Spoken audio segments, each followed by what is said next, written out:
Gordon is the biggest and proudest engine on Sodor. He is very proud of being the only engine to pull the heavy express. Sometimes, pulling the express can lead to troubles, as he found out when he burst a safety valve, and when he had a near miss with Percy. One day, Gordon arrived at Redub docks to collect some tourists. Percy was helping Salty shut trucks around the harbor yard. Hey, watch it, you fishy diesel! Gordon huffed to Salty. You'll make my paint all dusty and smell of fish! Ah, pulling trucks is a dusty job, matey, said Salty. But then again, you'll never know, Captain. Of course not, replied Gordon. Express engines don't shunt. That's a job for little tank engines. You know, the last time you moaned about shunting, said Percy, was when I first arrived and you got stuck in the shed. He's right, you know, matey, agreed Salty. If you do that again, when you come out, you may up having a true accident with a tank engine on your line. Pah! Nonsense, snorted Gordon and puffed away. Later, Gordon was having a well-earned rest in a siding at Knapford.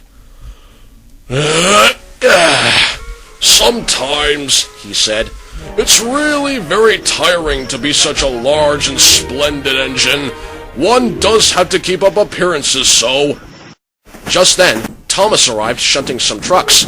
He came up to Gordon in his cheeky way and called, "Beep, beep! Wake up, lazy bones! Do some hard work for a change! You can't catch me!" And he ran off, laughing. This made Gordon very cross. But instead of thinking of how to pay Thomas back, he simply went back to sleep. But it wasn't long before he was woken up again. James was banging some coaches as he brought them to the platform. "Don't talk, come on!"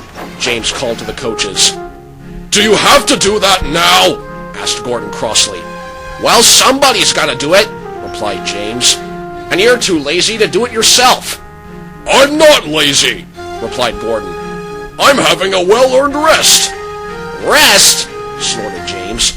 All you ever do is pull the express. Well, dirty objects like you don't deserve to pull the express, replied Gordon. You're not as splendid as I am, and plus you've had accidents with tar wagons. This made James even more cross, and he puffed away.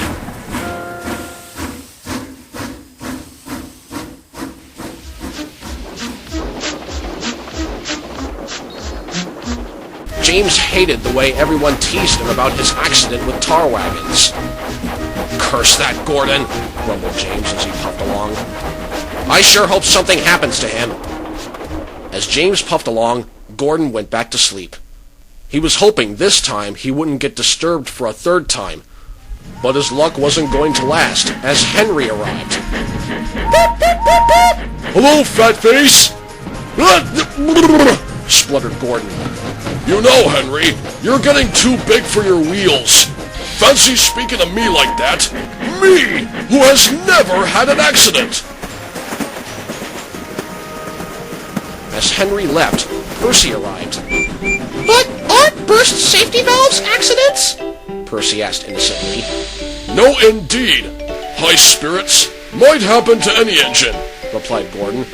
But to come off the rails like Henry and James did when pulling the flying kipper or with trucks, well, I ask you, is it right? Is it decent? That night, fog covered the whole island. Everything was slowed down, and Redub docks was packed with waiting trucks. Sir Topham Hatt came to Tidmouth Sheds to see the engines. Henry, Thomas, Percy, he said, I want you to help Salty shunt trucks at Redub docks. Yes, sir, they answered.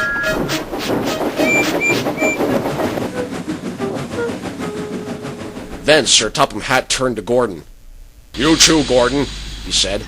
James worked the night before, so it's only fair that you help out tonight. Trucks! Huffed Gordon, and puffed crossly away. Gordon hated pulling trucks. He waited impatiently while Henry shunted them into place. Hurry up, square wheels! Huffed Gordon crossly.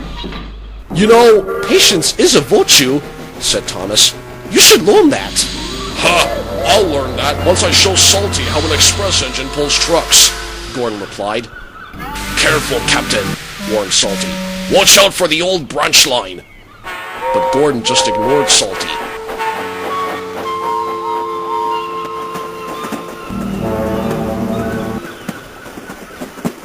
The next day came, and Gordon was puffing proudly along. Ha! Pulling trucks is easy, he huffed. But the signalman had dozed off after working a night shift, and he left the point switched to the old branch line. Gordon was accidentally switched and puffed furiously past, and the signalman finally woke up to see him go by. "Oh no!" he cried. "Express trains aren't supposed to go that way!" But it was too late. Gordon was too far in the distance to be stopped. The old branch line was weak and rusty. Up ahead, there was a sign that warned all the engines to go slow. But Gordon ignored the signs. Ha! I'm an express engine! I don't go slow! He said, and he went even faster. The branch line couldn't take Gordon's weight, and the rails buckled. Oh, help! Gordon cried as he tumbled off the rails and into an old farm.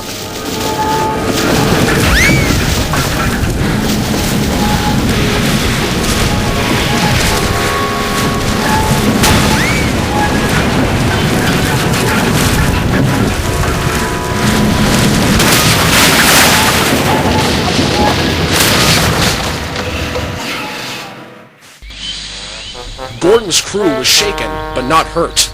But Gordon felt very embarrassed. What would Sir Topham Hatt say? He groaned. He found out soon enough. "Well, Gordon," said Sir Topham Hatt, "you wanted to show Shalty a thing or two, and you have certainly done that. You have shown him how silly it is to ignore go-slow signs." "Sorry, sir," said Gordon, and he let off a sad wheeze of steam. "When you come back from the works," he said sternly, "you are going to shunt trucks for a while. James and Henry will take your express." A few days later, Gordon returned from the works and began to shunt the trucks. Thomas was arranging Henry's express train. Sir Topham Hatt had decided that it was Henry's turn to take the express. Gordon was in a foul mood as he watched Henry get ready. "Be careful, Henry," he said. "You're not pulling the flying kipper now.